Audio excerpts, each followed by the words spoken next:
بلوچستان کے ضلع کیچ کی تحصیل بولیدہ کے علاقہ میناز میں رہائش گاہ پر فائرنگ کے واقعہ اور اظہار یکجہتی کے حوالے سے سابق سینیٹر ڈاکٹر اسماعیل بولیدی نے بروز اتوار کو صدام آدم کی رہائش گاہ پر جا کر ان کی فیملی کے سربراہان جان محمد بولیدی، محمد نور بولیدی اور محمد آدم بولیدی سے ملاقات کی۔ واقعے کی شدید الفاظ میں مذمت کرتے ہوئے کہا کہ شریف انسانوں کے گھر پر حملہ، چادر اور چار دیواری کی پامالی غیر انسانی عمل ہے، بلوچی روایت کے خلاف ہے۔ اس موقع پر گدروشیا پوائنٹ سے گفتگو کرتے ہوئے کہا،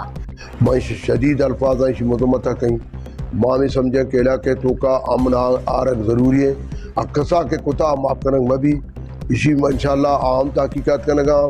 ماں ہر قسم جانی مالی اور ہر تعاونہ یعنی امراں پرچے کے بولے دے تو کا اگر یہ وڑے کلچری یہ وڑے روایتی کی بھی گرا کسی لوگ محفوظ نہ بھی، لہذا ماں اسی بات کا بالکل ماں ہم کوشش کرنے گا انشاءاللہ تعالیٰ یہ کہ ملزم اکب ہوتا ہے گار نہ بھی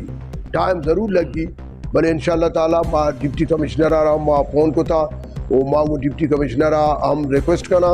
کہ فوری طورا اشرا FIR بکاں اور وچی تحقیقات بکاں تو اشرا گرفتار بکاں اور یہ معاملات تب تک کہ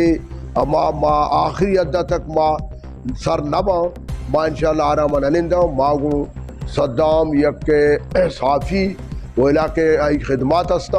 وہ ہر وقت یک نوجوانی تعلیمی حوالہ بعض کارکنگائیں سوشل کارکنگائیں، لہذا مارا بعض افسوس ہیں کہ اگر یہ بڑی مردمانی لوگانی سرا پھر بھی تو یہ بڑا مرد بے عزتی بھی میں بلوچی روایت ہاں لہذا قابل برداشت نہیں۔ اس موقع پر فیملی کے نوجوان دین جان نعمان، عبدالباسط امید، عتیق مراد، آصف مراد، مہران بلوچ، سعید آدم، جمیل بلوچ، ظہیر محمد نور، عبدالرزاق امید، MC بولیدہ کے کونسلر ظہور محمد نور اور دیگر موجود تھے۔ خاندان کے معززین نے سابق سینیٹر ڈاکٹر اسماعیل بولیدی کا شکریہ ادا کیا۔ مزید دلچسپ معلومات اور خبروں سے آگاہ ہونے کے لیے Gedrosia point Facebook page, Instagram, Twitter کو فالو اور یوٹیوب چینل کو سبسکرائب کریں۔ بیل آئیکن بٹن دبانا نہ بھولیں۔